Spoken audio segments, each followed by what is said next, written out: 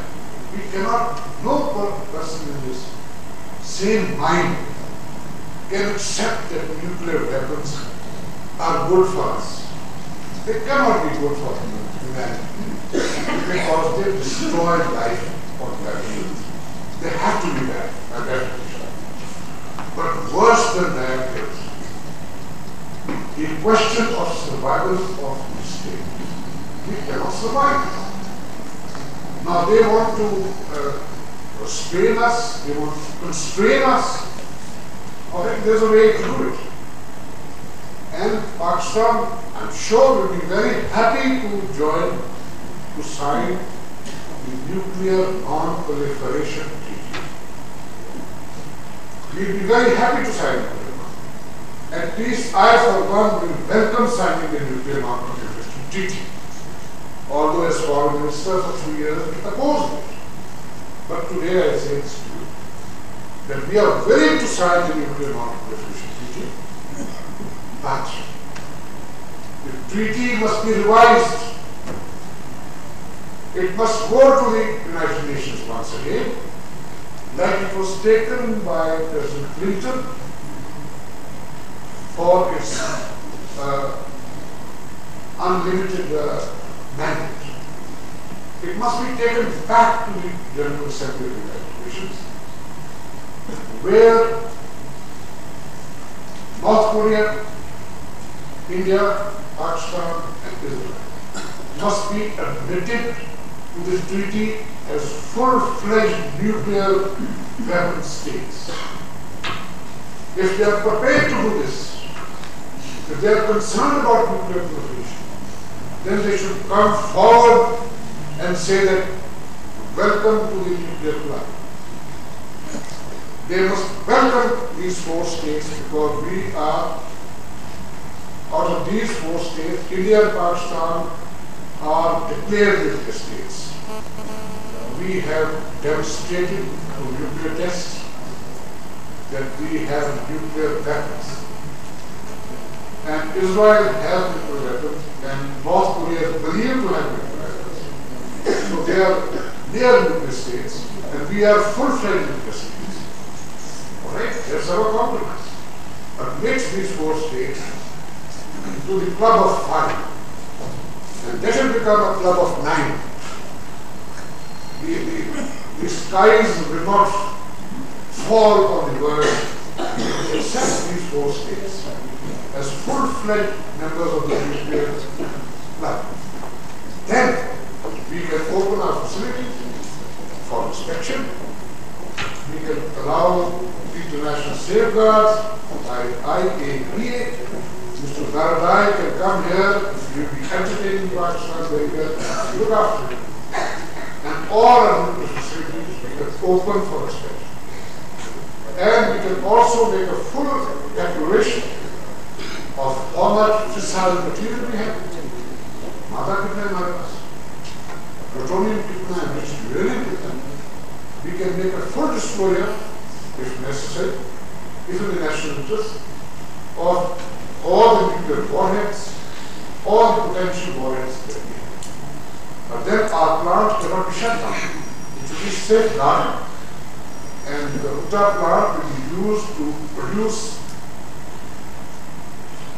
nuclear fuel for power reactors of this world. This is a technology for which Pakistan has spent about $42 billion. What do they want us to shut us down? And if Musharraf shuts it down, then inshallah this country will shut down. But that plant will not be closed because he wishes to be a hero in the Western world. It is not a question of he being lionized as a great savior of Pakistan. He is not the great savior of Pakistan, and neither do we accept him as a savior of Pakistan. And we will not allow anybody in Pakistan to compromise our nuclear program. Yes, they want to negotiate with us, and this is the right way to go. Instead of trying to intimidate Pakistan, instead of trying to twist that arm at all times. 3 years my arm was twisted. Every other week my arm used to be twisted. And they used to use threatening language. They were threatening us all the time. And by the grace of God, we faced it. For 3 years I have the honor of defending Pakistan's nuclear program in the diplomatic program. And we defended it to the best of our ability. And my hope is that Musharraf will not buckle, will not crash as he has been doing in the past. And for once, if he has any honor, if he has any self-respect, if he is a Pakistani, if he is a Muslim, he should have honor to say no to that. If you want us to open our facilities, you want to do our inspection, welcome, we welcome that. But provided the NPT, Nuclear Non-Proliferation Treaty, is amended and Pakistan is made a full-fledged member of the nuclear club,